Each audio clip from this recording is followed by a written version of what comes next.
Halo semua, Welcome back to Genocast, Gen of Podcast episode 5.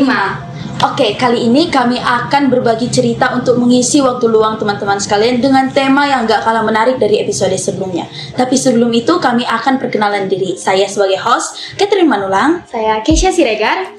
Oke, sebelum itu tema yang mau kita bahas apa sih, Kak? Tema yang kali ini kita bahas itu adalah academic burnout. Tapi sebelum itu kita udah undang tamu yang kece abis, yaitu juara umum dari sekolah kita, yaitu saya Pratiwi Simbolon. Saya Jimmy Siombing. Saya Afrizal Prampu. Terima kasih untuk kedatangan kakak dan teman-teman yang udah mau atau udah datang untuk ngisi acara kita ini.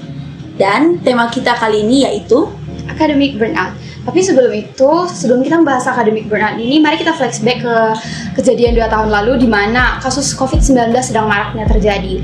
Banyak juga orang yang meninggal karena pengobatan yang dilakukan itu membutuhkan proses yang lama. Nah, menurut Kak Pratiwi ini, apa sih mengapa bisa terjadi COVID-19 itu? Kenapa marak sekali terjadi pas waktu itu?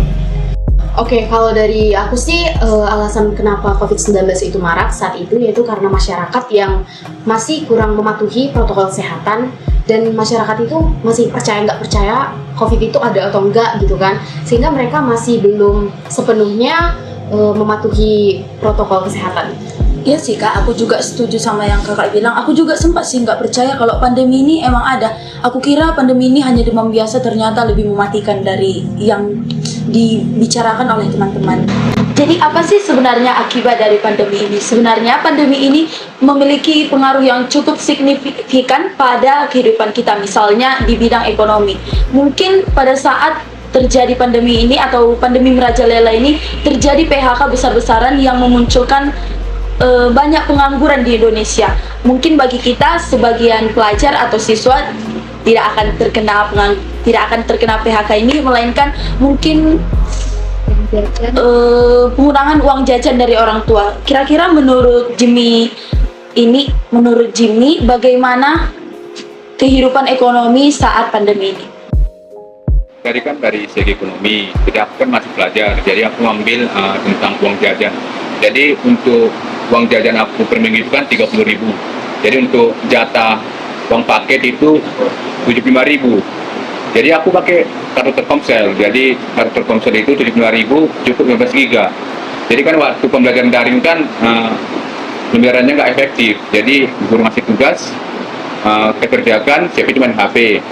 Jadi karena nggak cukup sama aku dulu 15 giga, jadi uang jajan itu aku pakai untuk beli paket. Jadi aku beli paket itu contohnya 20.000. Jadi 20.000 bisa untuk menambahi aku bisa nonton YouTube gitu. Ada sama juga ya kayak pengalaman satu aku COVID-19 juga. Terus gimana pas pembagian jajannya? Agak ribet gak? Karena kan pas suatu COVID pendapatan orang tua juga agak menurun.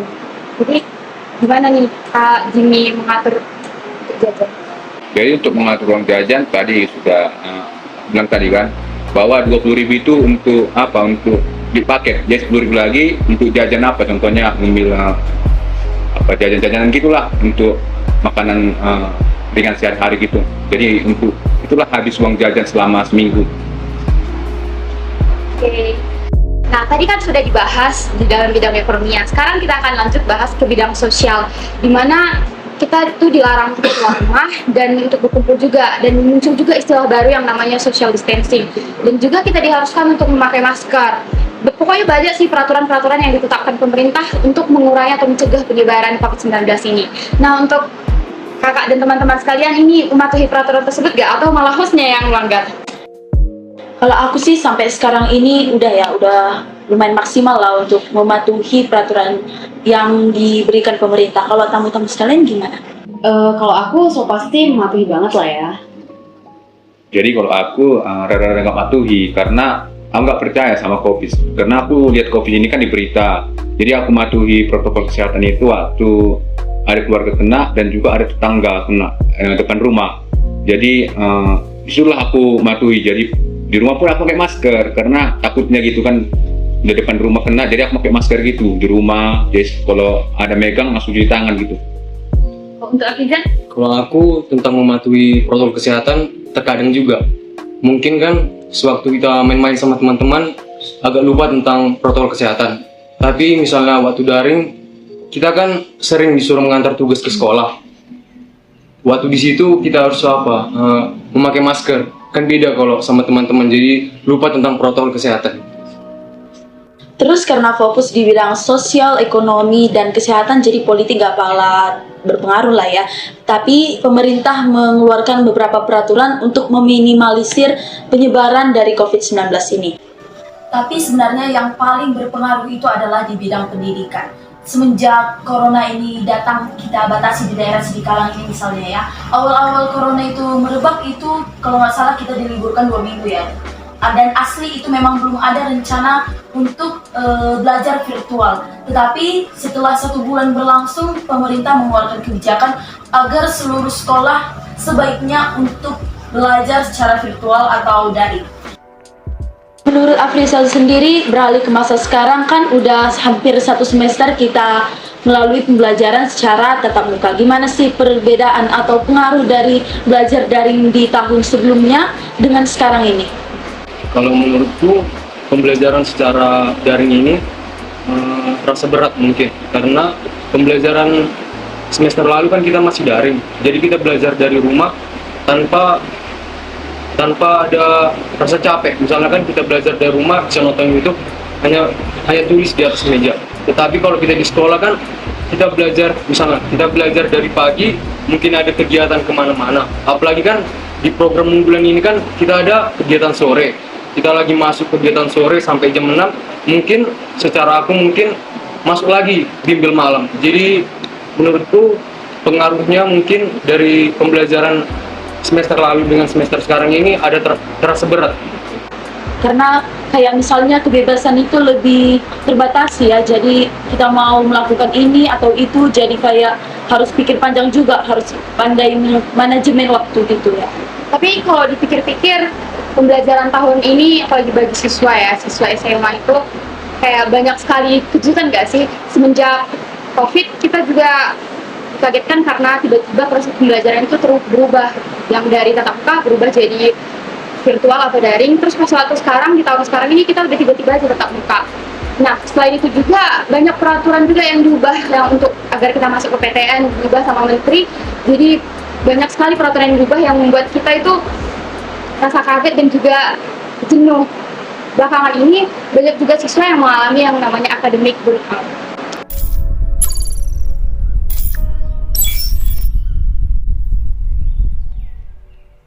Jadi apa sih sebenarnya academic burnout? Jadi academic burnout itu adalah perasaan lelah karena tuntutan studi atau perasaan untuk menghindar dari segala tugas-tugas sekolah yang ada. Jadi ciri-ciri yang pertama dari academic burnout ini adalah hilangnya rasa percaya diri. Hilangnya rasa percaya diri ini juga bisa disebabkan karena misalnya ada peraturan pemerintah yang mengharuskan kita untuk tidak keluar misalnya dari rumah atau memakai masker, menjaga jarak, yang memberikan atau yang membatasi interaksi kita dengan teman-teman sekalian, yang mengurangi rasa percaya diri kita. Terus yang kedua itu adalah susah fokus dalam pembelajaran. Mungkin ini sering terjadi ya, apalagi sama aku. Kalau udah di les-les terakhir itu bawaannya ngantuk berat, jadi kita susah fokus untuk pembelajaran. Yang ketiga itu merasa bosan dengan semua kegiatan. Jadi penderita academic burnout ini merasa bosan dengan apa yang sedang dikerjakannya, baik itu di sekolah maupun di rumah, misalnya dalam belajar, berteman, atau apapun. Lalu yang keempat itu kelelahan dalam pembelajaran. Kita tahu di unggulan ini kan ada program gitu, program les sore. Kita mulai dari pagi belajar, terus lanjut lagi sore, belum lagi ada yang belajar bimbel sampai malam. Nah, ini membuat siswa itu jadi kelelahan dalam pembelajaran. Yang kelima itu adalah bermasalah dengan manajemen waktu. Jadi mungkin bagi sebagian siswa merasa tidak tahu apa yang harus diprioritaskannya terlebih dahulu, sebab setelah daring ini selesai atau setelah kita tatap muka ini, pembelajaran di unggulan sudah penuh. Misalnya pagi belajar sampai jam 1:30 dan dilanjut ke jam 3 les sore, dan kita harus menghadiri bimbel yang diikuti. Nah, dari ciri-ciri yang kami paparkan tadi, ciri-ciri mengenai academic burnout, pernah nggak kakak dan teman-teman sekalian mengalaminya? Kalau bisa diceritakan dong. Oke, kalau aku sih belum sampai mengalami yang namanya academic burnout itu ya. Kalau belajar itu kan emang capek banget ya kan, apalagi kita yang unggulan sehariannya di sekolah, terus yang les malam juga. Terus belum lagi setelah les malam itu masih ngerjain tugas buat besoknya gitu kan. Tapi ya yang namanya belajar ya kan, yang tugas utamanya buat belajar ya harus dijalani lah dengan semangat itu sih.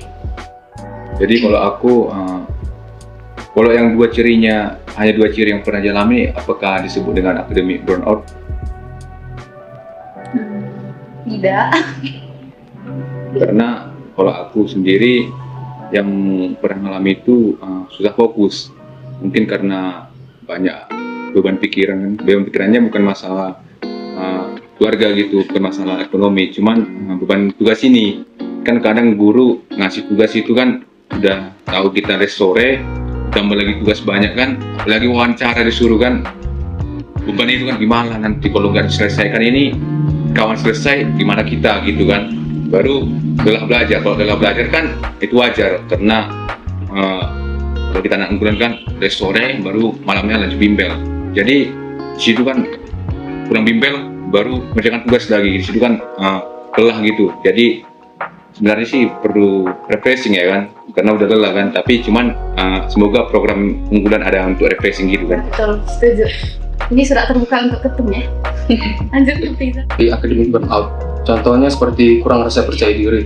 Aku misalnya kalau kurang rasa percaya diri ini diakibatkan karena misalnya disuruh guru maju ke depan untuk mengerjakan soal, tapi aku misalnya ada salah atau nggak mampu mengerjakan soal ke depan.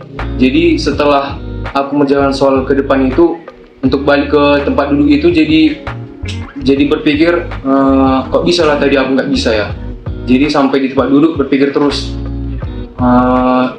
Jadi rasa kurang percaya diri timbul. Jadi cara aku mengatasinya ini jadi ulangi lagi soal yang nggak bisa aku kerjakan di depan tadi, bawa ke rumah untuk kerjakan kembali agar mengurangi rasa kurang percaya diri tadi. Tapi keren juga ya, juara satu kita ini memang keren-keren habis, bisa mengalahkan rasa-rasa kayak kekurangannya. Keren sih. Kalau aku sih nggak bisa mengatasi, mungkin nggak bakal bisa gitu.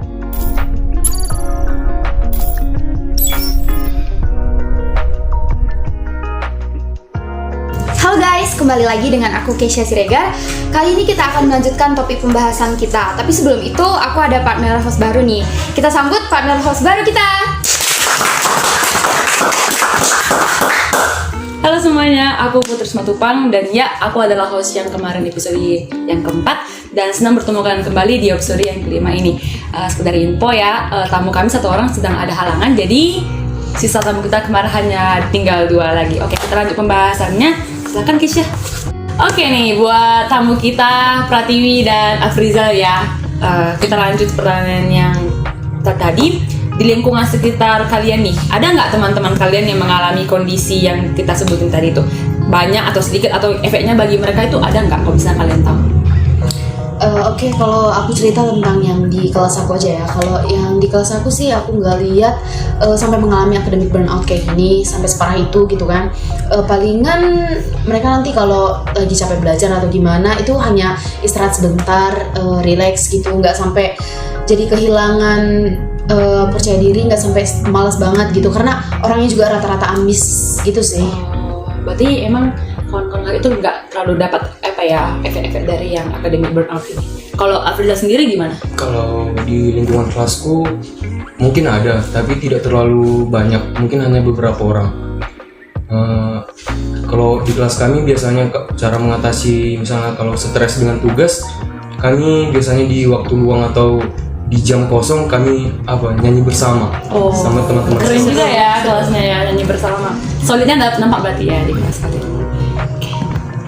Nah, kalau gitu apa aja sih penyebab academic burnout tersebut? Yang pertama itu ada aktivitas yang terlalu padat. Kita tahu kalau apalagi siswa unggulan itu kan punya aktivitas yang terlalu padat. Aku mau nanya nih sama Frizal, ada nggak aktivitas di luar sekolah yang lain yang menurut Frizal bikin sibuk gitu, atau jadwal tersebut menurut Afrizal padat atau berlebihan?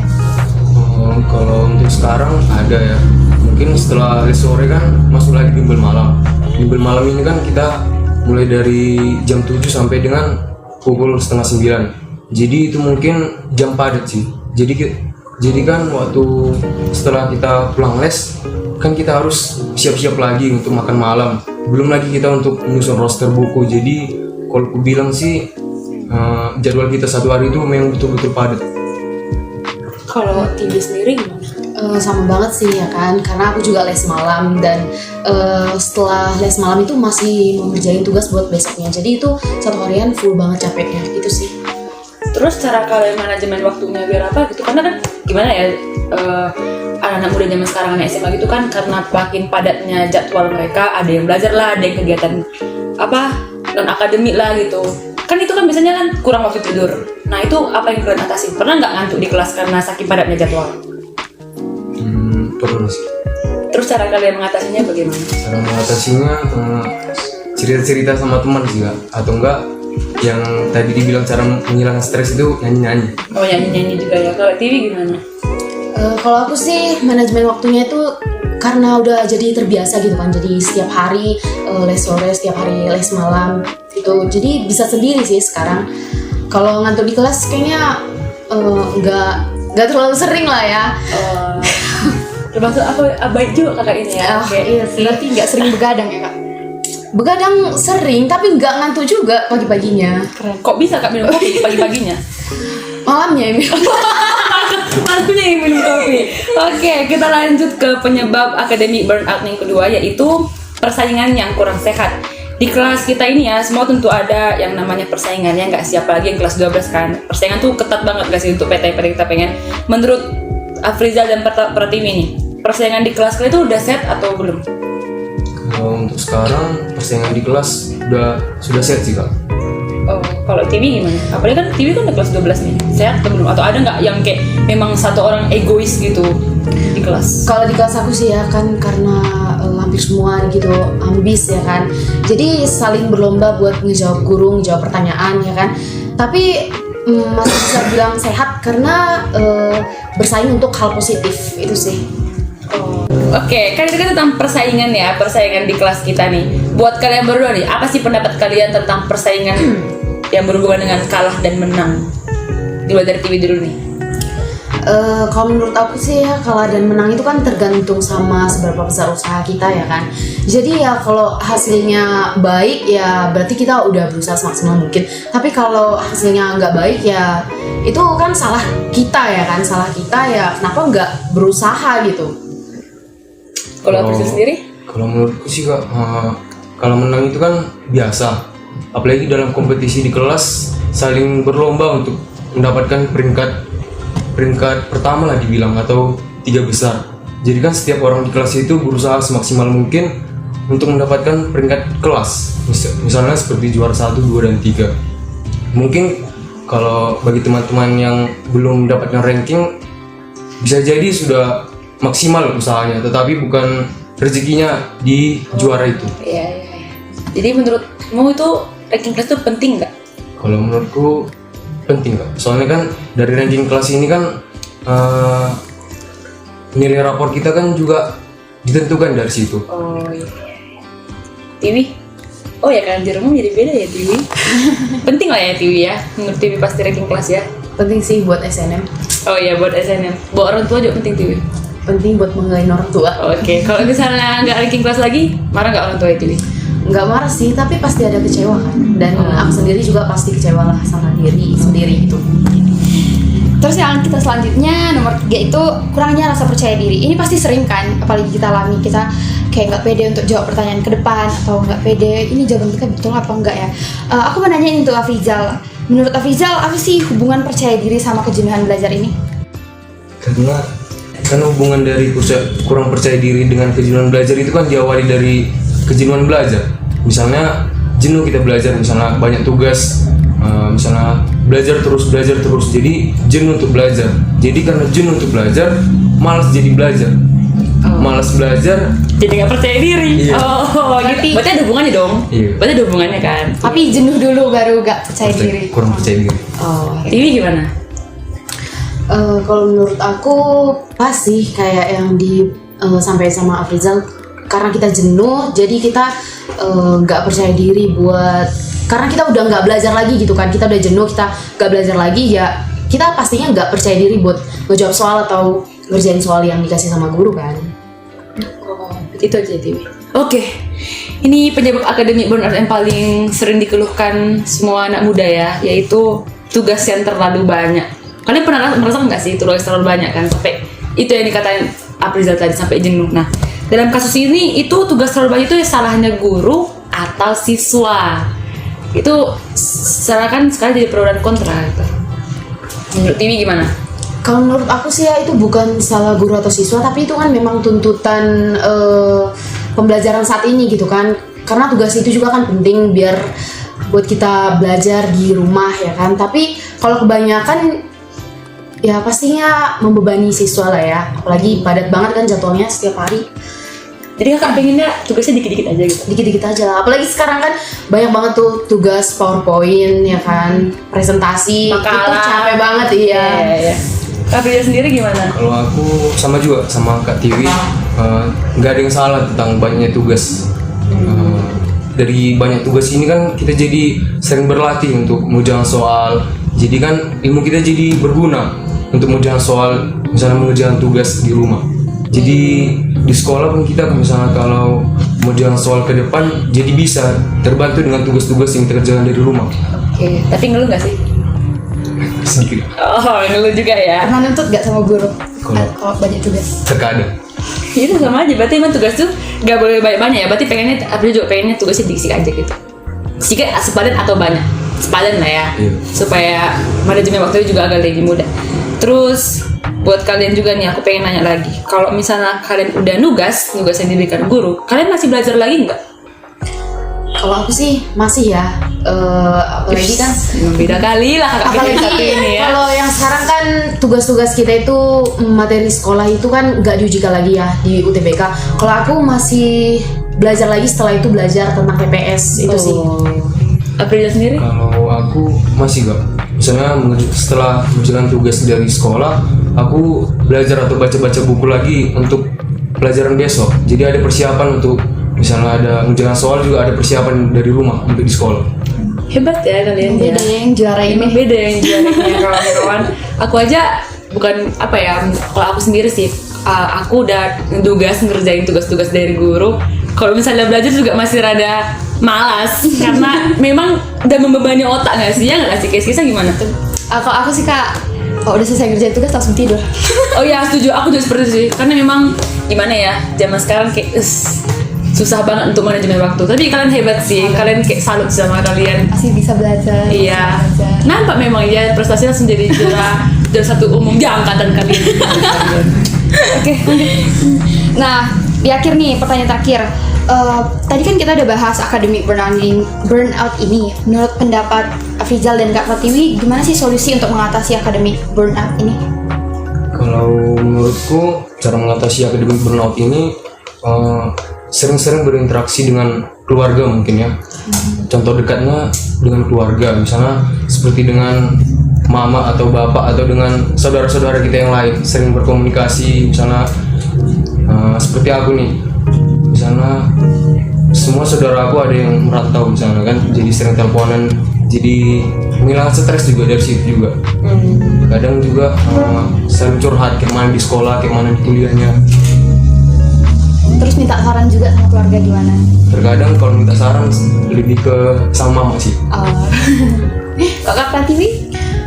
Kalau solusi dari aku sih, kita tuh tetap konsisten ya kan, buat tujuan kita. Jadi kita kalau udah konsisten sama tujuan, kita pasti ngelakuin hal-hal apa aja yang bisa untuk mencapai tujuan kita itu ya kan. Walaupun kita terkadang capek atau lelah sama pembelajaran, tapi untuk menggapai tujuan kita ini ya pasti harus berusaha lah tetap walaupun capek. Oke, buat pertanyaan terakhir nih, aku pengen minta pesan kalian buat orang-orang di luar sana, kawan-kawan kita yang mengalami academic burnout. Dimulai dari TV dulu nih. Kalau pesan buat teman-teman yang mengalami academic burnout itu ya tetap aja semangat ya kan, tapi nggak usah terlalu dipaksain karena kapasitas otak itu juga kan ada, kejenuhannya juga ada ya kan. Dijalanin aja tapi nggak usah terlalu dipaksain, nikmatin aja gitu. Kalau aku pesan untuk teman-teman yang mengalami academic burnout, semangat, baru jalani segala kegiatan dengan enjoy maupun tanpa adanya beban. Oke, makasih. Nah, jadi gitu friends, solusi dari bintang tamu kita untuk mengatasi academic burnout. Nih boleh dicoba nih mungkin bagi teman-teman yang mungkin memiliki ciri-ciri academic burnout tadi. Jadi academic burnout ini biasa terjadi kok dalam kehidupan pelajar, tapi jangan mau nge-stuck di situ aja. Kita juga harus punya tujuan dan konsisten sehingga kita nggak mengalami academic burnout ini ya. Oke friends, sampai di sini dulu bincang-bincang kita bersama tamu-tamu yang kece abis. Udah agak lama juga ya kak kita bincang-bincangnya. Iya juga, episode kali ini juga seru juga ya berbincang-bincangnya. Jadi kami mau pamit undur diri. Aku Keisha Siregar. Aku Putri Simatupang. Sampai jumpa di Genokes episode selanjutnya. Genokes, Genokung Podcast. Bye-bye.